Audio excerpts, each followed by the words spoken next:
Yes, I'm out in the garage again, which can only mean one thing. I just brought home some more stuff. Let's see, I'll start out with the Craigslist find. While I was in Dallas, I kept checking Craigslist. Actually, I was checking eBay too. And the morning that I left, there was somebody selling a Predict Debutante, which is a model I don't have. $55, buy it now. Looked to be in really good condition, less than an hour drive from my place. I clicked the button, I paid my money. 2 minutes later, the seller contacts me. He already sold it, he says, on a different website. I don't know if he had it on Craigslist or whatnot, but he refunded my money, so that was the end of that. So, it's a little bummed out, but I went looking on Craigslist and I found somebody listing one of these, which is an RCA 630TS. Now I've already got one of these. I've shown briefly now and then in some of my other videos, kind of in the background. That was actually the very first early TV that I ever picked up. I haven't done much with it. It's just kind of been in the corner in my kitchen on its stand. But I always keep a lookout to see if I can find another set, because I don't know if that one needs any parts or not. It looks to be in good condition, although it's missing the back, but I don't know about the power transformer, the yoke, the coils, and so on. So, yeah, this was nearby, and I kind of took the afternoon off to finish off my Christmas shopping, and grabbed a friend of mine to go along, and we went over and checked this out. And obviously I ended up buying it. I tested the picture tube while I was there, and has no shorts, had great cutoff, but pretty weak emissions, and I let it sit on there for a good 10-15 minutes to heat up, and so I'm not so sure I'll be able to squeeze much life out of that picture tube, but I've got a couple spares if need be. Cabinet's in pretty good shape. It's got all the knobs on the front, some goo on here, but I can probably get that off. I think it will need to be refinished eventually. So, assuming that my set is all good, we know with the power transformer and so on, and this one is as well, I'll try to restore both. It's also an earlier version than mine. Mine is serial number 67 or 68,000, and this is 29,000. Well, I shouldn't say it's an earlier version. I think that both the chassis runs and cabinet styles are identical, but it is an earlier set than mine. Sorry for the bad lighting, but it's after hours now, so it's kind of dark out here in the garage. Also got this as a bonus, which I thought was pretty neat, which is the original service info for both the 630TS and the 648 PTK. These model numbers actually have a significance. The 630 is short for 1946 with 30 tubes, and the TS is for tabletop set. And I think there's also a 630CS, which is for console set. 648 PTK, 1946, 48 tubes, and that's a projection set. So, of course, we know what this set looks like. That's curious. 19904, and that's the same font as the serial number on the same set, but it's a different serial number. I don't know if that has any significance. So, you know what the 630TS looks like, or you soon will when I turn this around, but I wanted to show you what the 648 looks like. Look at that monster. Rear projection set with a, reflective optical. It's kind of like a rear projection. With a 15 by 20 inch set in 1946. That was quite a technical achievement. Well, maybe someday. Check out the weight on this guy. 295 pounds, or 360 in the shipping crate. And it consumes 530 watts. Quite a beast. Now, this isn't all I got from that seller.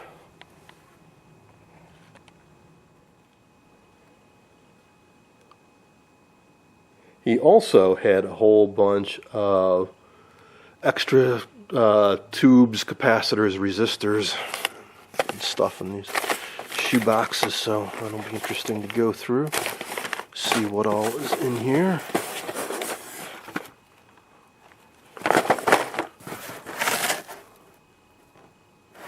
Now, if that wasn't enough, as my friend and I were driving down my alley, just a few doors down, I spotted a couple TVs on top of somebody's garbage can. One of them was a fairly modern plastic BPC set, some people call them, probably from the late 90s, like a 19-inch color TV, which I left behind. I just don't have room for every TV, but this one kind of caught my eye, because the font on the front I did not recognize at all. Couldn't quite make out the model name, so I asked my friend to hop out of the car and go pick it up. And it turned out to be a Capehart, which was a brand out of Indiana, although this one says, I'm sure this is a bit later, it's probably from the 80s. It says made in Taiwan, ROC distributed by NATM, Buying Corporation, blah, blah, blah. So, you know, to this day, these old brand names, Dumont and Philco and that, they get recycled again and again. And the new companies have no connection to the old, but I thought it'd be interesting to take a look at this set in more detail. Here's a better look at the TV.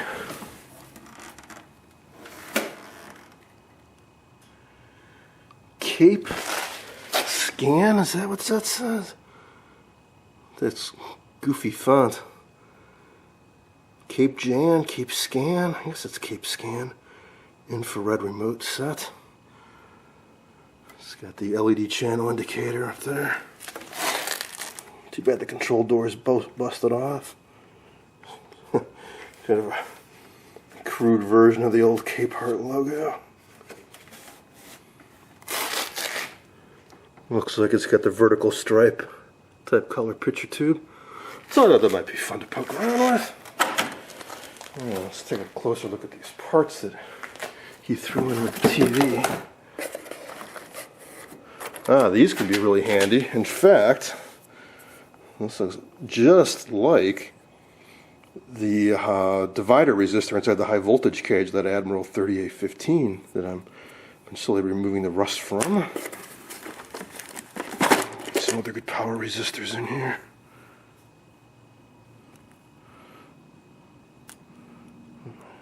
Sealed for your protection, 1% precision resistor. Alright, lots of power resistors in there, looks like. A whole bunch of carbon comps. Looks like half watt, a few 1 watt and 2 watts in there.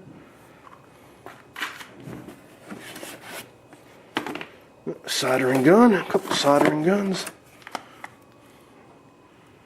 Good old Weller. Some accessories as well. That's cool.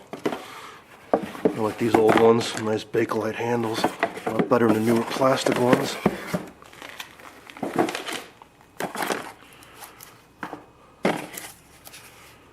Some more bits for the soldering guns.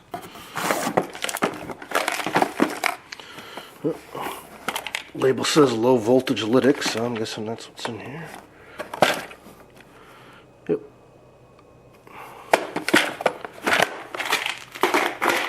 More electrolytics.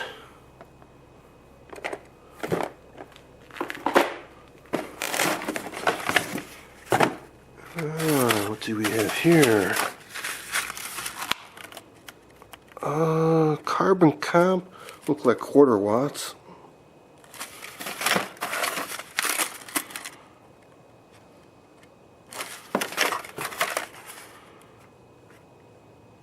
Some trimmer pots, maybe ones. And small resistors. Hey, now I have something I can use. Alright, I'm sure those will come in handy for picking out little pieces that go astray inside the chassis. Alright, about here. Hey, nice. A little kind of like soft chamois cloth for cleaning records. Part of a record changer. There's the idler wheel.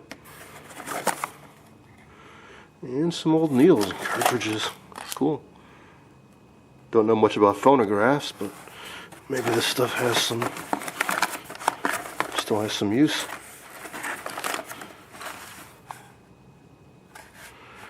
C5 adapter. Alright, what else? Some Sprague Adams. They're known for being really good caps. I wonder if it's still loaded up. No, it's not. Oh well. Box has been reused for other caps. Get some Cornell de Billier beaver caps. General Electric service designed aluminolitic capacitor.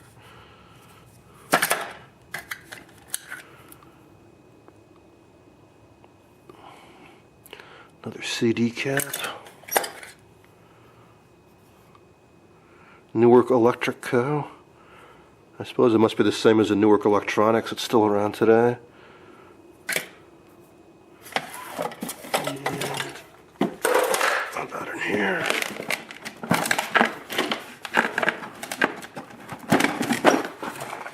Woohoo! You know I'm always looking for controls. Got some nice Type J's. Allen Bradley. Good quality pots. 20K, 20K. Alright. Rheostats. Some Clarostat controls.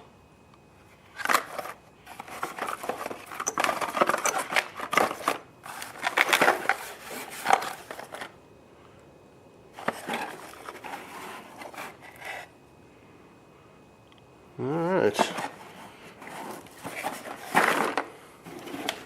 See, we looked at that. How about these guys?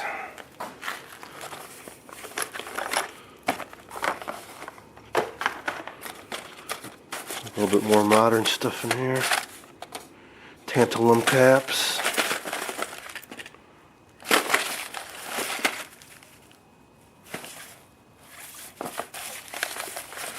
These tubular caps can be handy. Sometimes use these in tuners and IF stages. These I think have low temperature coefficients.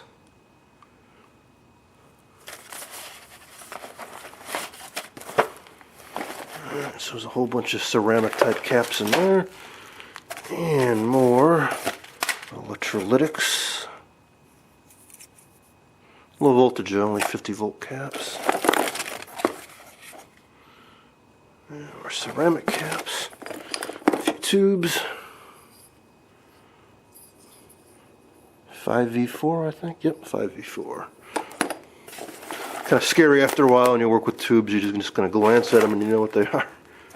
And more resistors and more capacitors and some nice test probes, test leads. Alright, so lots of fun stuff for sure. Now, I'm going to pack all this stuff back up and see if I can grab a friend to help carry that RCA setup inside and bring this inside setup too. And this I think I'll save for a dedicated video, but for now I want to take a closer look at the RCA set. With my friend's help, we managed to bring the set inside, so now you can finally get a look at the front of it. So here's a 10-inch picture tube, piece of safety glass, tempered glass I guess, held on by a piece of brass in the top center and one at either corner. I think really early versions of this set had a piece of brass at all four corners or something like that. I know it was somewhat different from this. That's how you can spot really early ones. Looks like it's in decent shape. Here's the original grill cloth. It's got all the knobs. And if you look down here, this set has channel 1. Channel clunker works. There's a speaker behind that, and there's only a speaker on one side, even though they make it look like there could be a speaker on either side. There's just one on the right.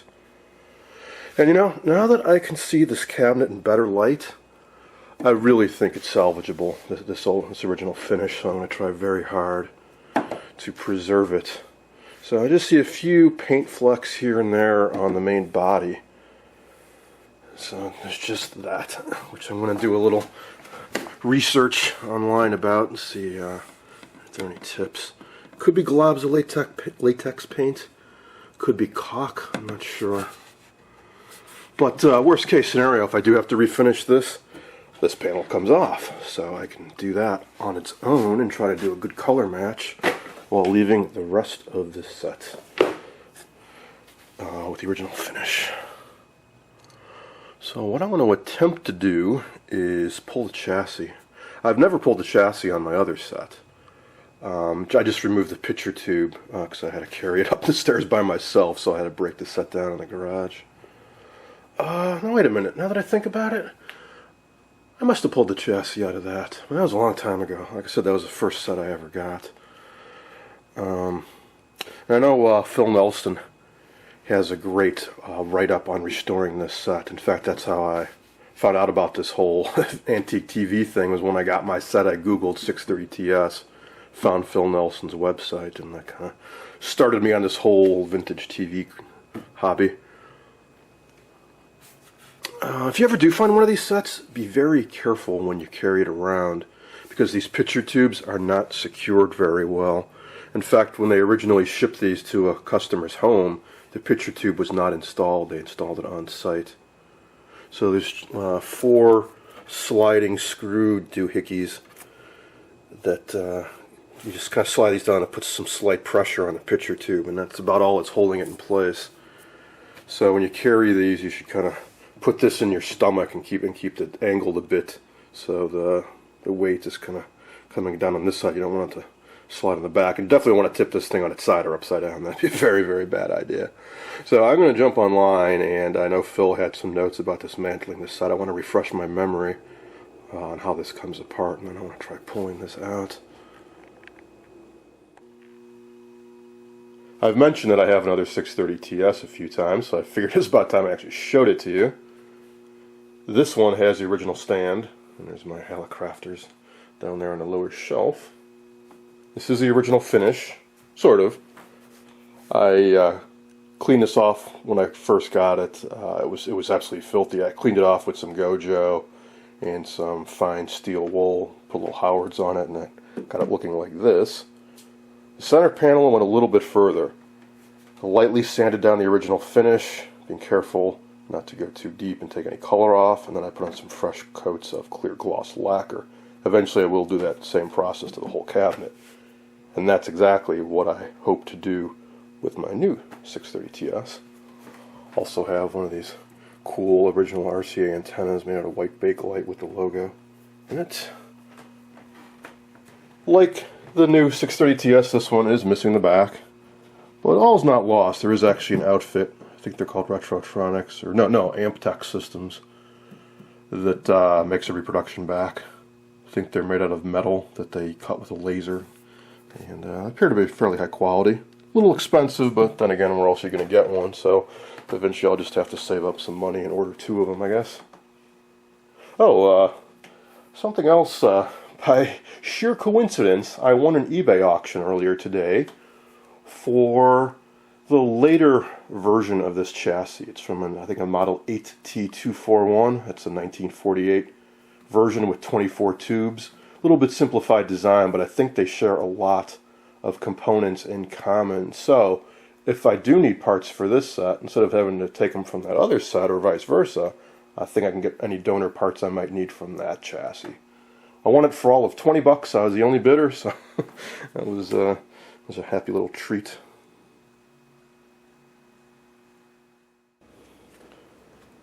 I think I've got this figured out. The 2 screws that hold on the front. So removed them from either side.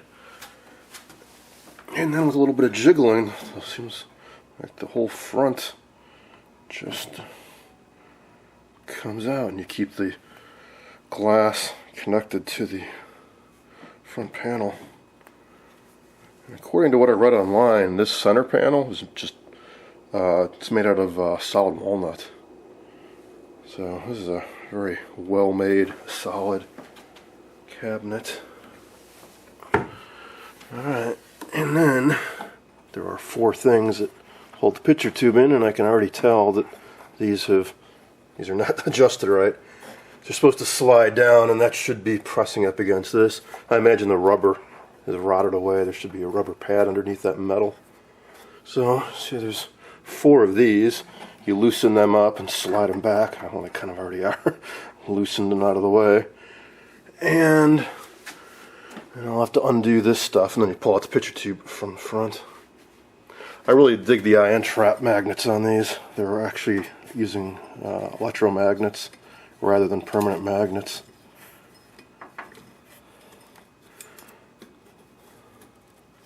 So there's 2 big coils down in there. There's a better view. So there's a bigger coil and a smaller coil. Let's see, so carefully get the base off the CRT. Loosen this up. Slide it off.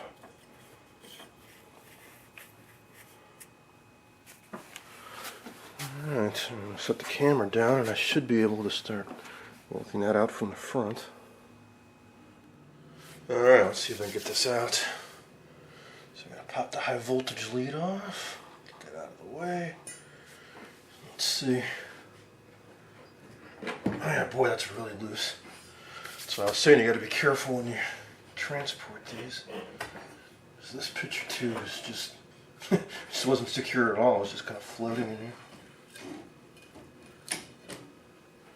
Alright.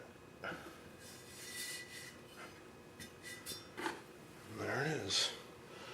It's an RCA branded picture tube, so this might be the original. I tested this out in the field with B&K 440, and it didn't have any shorts, had to be cut off, but the emissions were poor. Ooh, looks like it might be gassy too. The getter right here. There's it's basically gone. Not a guarantee that it's gone gassy or that it's bad, but it's not a great sign either. 10BP4. I guess I'll pull out my Suncor CR70 and test it with that as well. It's a bit more accurate than the old B&K 440. And if the emissions are still down into the red, I can always try rejuvenating it.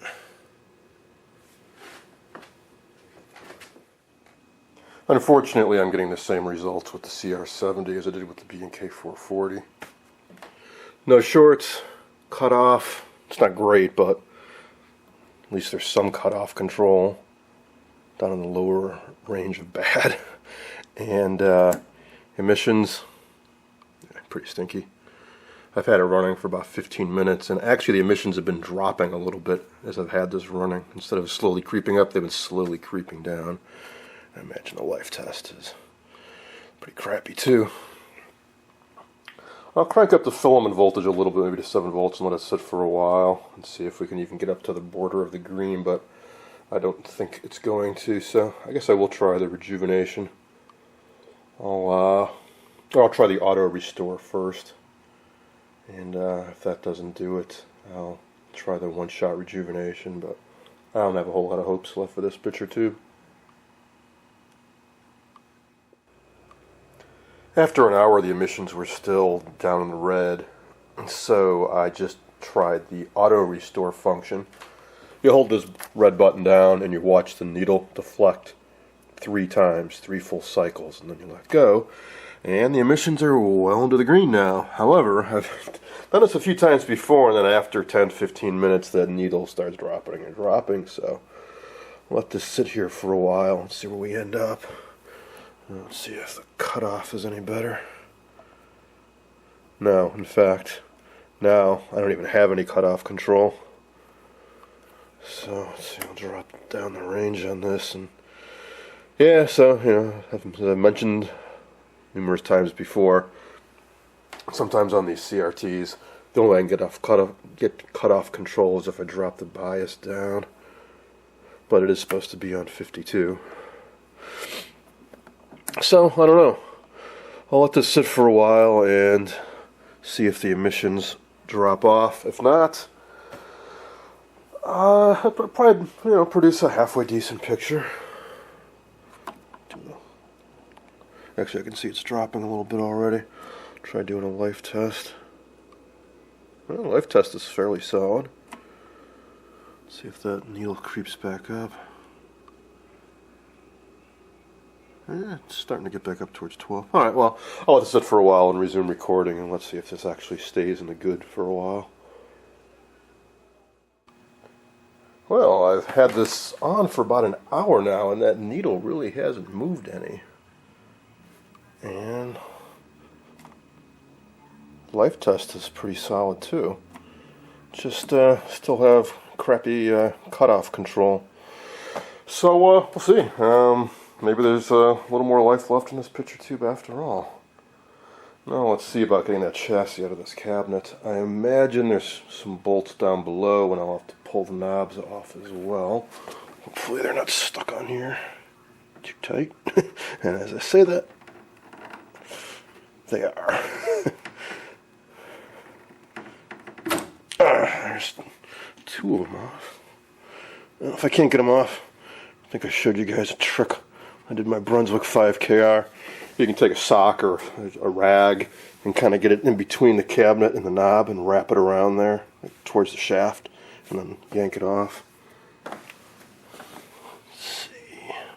Uh-oh, came right off. And this guy. That one I'm going to be careful with. I don't want to break it. So I'll put the camera down while I work on that guy. I managed to get all the knobs off without too much of a struggle. It's too bad the decals are kind of crummy shape. So, I think a reproduction set of decals is available. So maybe what I'll do is, like I said, I want to preserve this original finish. It's in way too good a condition to strip off. But what I have done on some sets is successfully sand off the old decals without removing the color from the finish, and then put new decals on and bury them in some fresh lacquer. Because the way these usually go is, you got the wood, probably seal it, do a little grain filler, then the toner lacquer, and then a pretty thick layer of clear, and that's where the decals are embedded. So it's usually possible to lightly sand off the decals without hitting any of the color, any of the toner lacquer.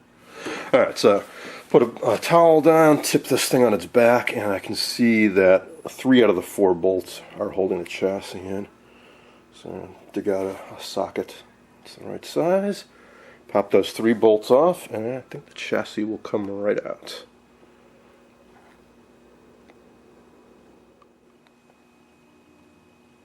As I hoped, I just had to remove those 3 bolts, and I was able to pull the cabinet off the chassis. While doing so, though, I noticed that there seems to be some kind of gold paint, maybe like some overspray hit the cabinet. I think I'll be able to get it off fairly easy, though. I was just rubbing my fingernail over it. It's kind of coming off, so hopefully that won't be too much of a hassle. As for the chassis, looks to be in fine condition. Don't see anything missing. One thing I noticed so far is that the focus coil is very loose. There's a screw on either side, but there's no nut, so this is just flopping around here.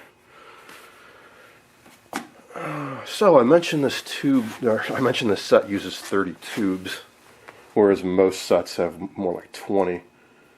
I believe the reason they did that is they wanted to make a very solid TV, because this was RCA's first mass-produced, commercially available TV to the public, right after World War II. So they really went all out, and I've heard that this set produces a fantastic picture. For example, we've got 4 stages of video IF, whereas most sets have 3. 3 stages of sound IF, whereas most sets have 1 or 2. And then we have 2 video amplifier stages after the detector that also has DC restoration. Maybe I'll talk about what that is in a future video. The tuner, well, I've heard the tuner's a bit finicky, but it also is maybe a bit over-engineered. Uses 3 6J6s, which are dual triodes, and I think they just connect the triodes in parallel, whereas other tuners, they'll use half of the 6J6, say for an oscillator, and one half of the mixer. And this, they use one tube just for the oscillator, one tube just for the mixer, one tube for an RF amp. I believe this tube and this big old lead shield is the oscillator, and they put the lead around there to suppress microphonics, so they got a nice stable oscillator. So I'll try tipping this back and let's see what's underneath this guy.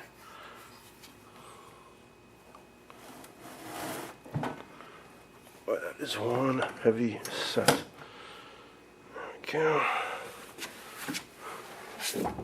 Massive power transformer on this, as you might imagine, to power all those tubes.